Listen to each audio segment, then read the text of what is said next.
friends, this is Dr. Sipesh Roy, your allergist, immunologist and asthma specialist, coming to you with this special video on the collateral damage that this COVID-19 pandemic is causing around the world.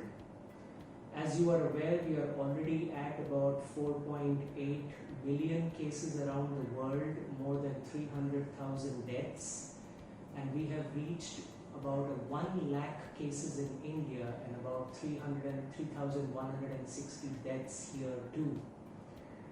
We have always heard the words health is wealth, and we have thought about it in only one dimension, but this is a classic example where a disease is threatening our health and it's taking a huge toll on the whole world, and it's definitely eroding our wealth and our financial stability.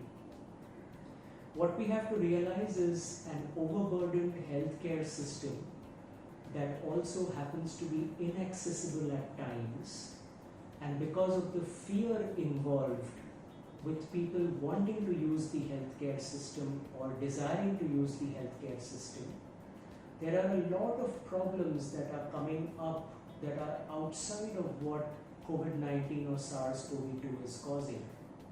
And what we are realizing is that there are a lot of people who are dying because of the COVID-19 pandemic who have never actually contracted the SARS-CoV-2 virus, and that's what we call the collateral damage.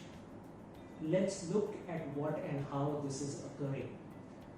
As an allergy asthma specialist, a lot of my patients who may have sneezing and coughing or breathlessness as their symptoms would think 10 times before going to a healthcare professional or facility due to the fear of being diagnosed as a COVID-19 case, when in reality all they may have is simply asthma. The delay that would occur in their diagnosis and evaluation could potentially become life-threatening for them.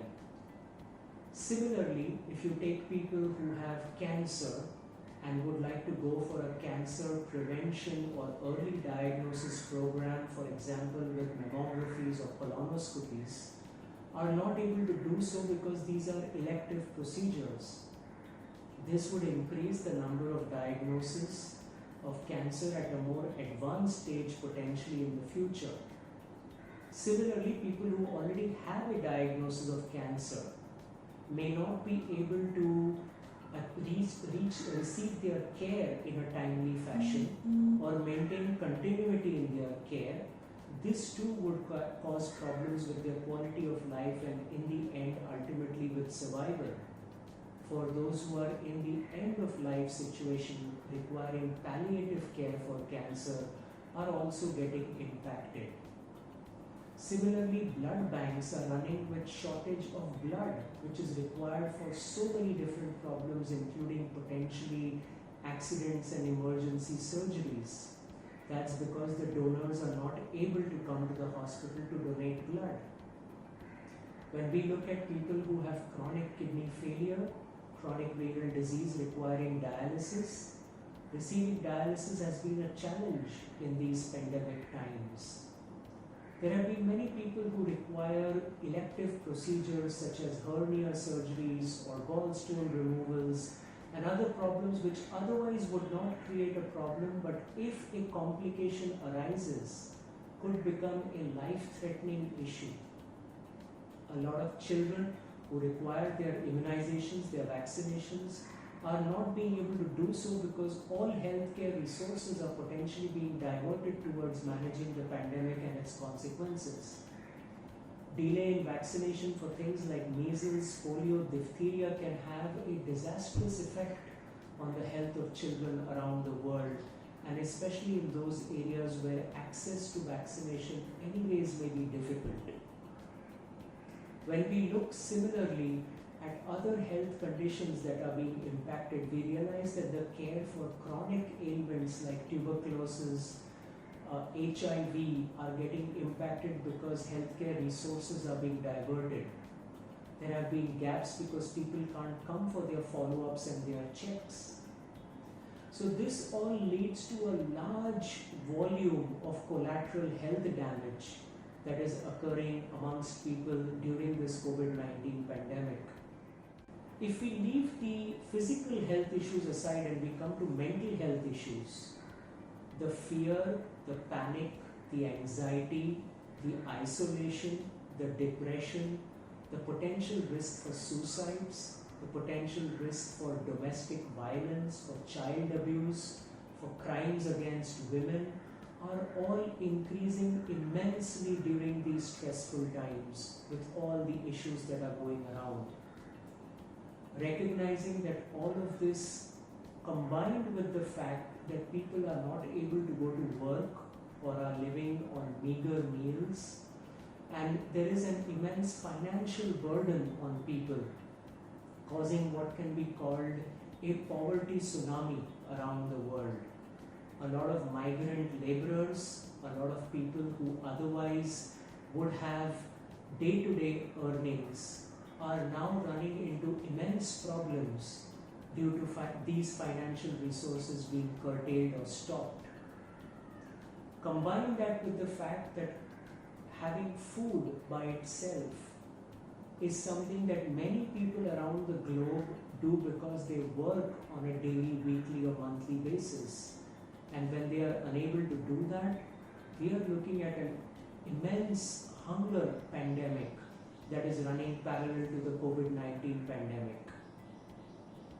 Looking at all of these factors, it becomes very, very important for us as healthcare workers to provide the services that we can in a safe, careful and cautious way, whatever healthcare field we may be in, so that we can take care of these patients who are the quote-unquote non-COVID patients, so that they can receive care in a timely fashion and we have more access, while we take care of ourselves and our families with using the right PPE, with using the right face mask, gloves, social distancing and whatever else we can. And for this, receiving the right governmental support and help, receiving the right humanitarian aid where it is required in the world, and continuing to provide care in a compassionate way is very, very important for both the private and the public health sector around the world. And if we do that, I think that we may be able to reduce the impact a little bit, because imagine in parts of the world where malaria is a huge problem and the anti-malarial public health practices are not being done, or where tuberculosis is a problem and the anti-tuberculosis programs are not being able to run, the impact would be much bigger than the death toll that COVID-19 may ever achieve. And so we have to wake up to all of these things and figure out ways in which we can safely and effectively provide healthcare and provide the other services to what I would call the at-risk populations in our society, and be able to do the best that we can to preserve life, to preserve health, and to preserve mental wellness by spreading hope, by spreading optimism, and maintaining a positive outlook that this too shall pass and we shall come out victorious and be able to celebrate life and living again. With that, my friends, signing off for now, Dr. Sitesh Roy. Do get in touch with us, do see our other videos and connect with us to discuss further. Leave your comments in the comment boxes below.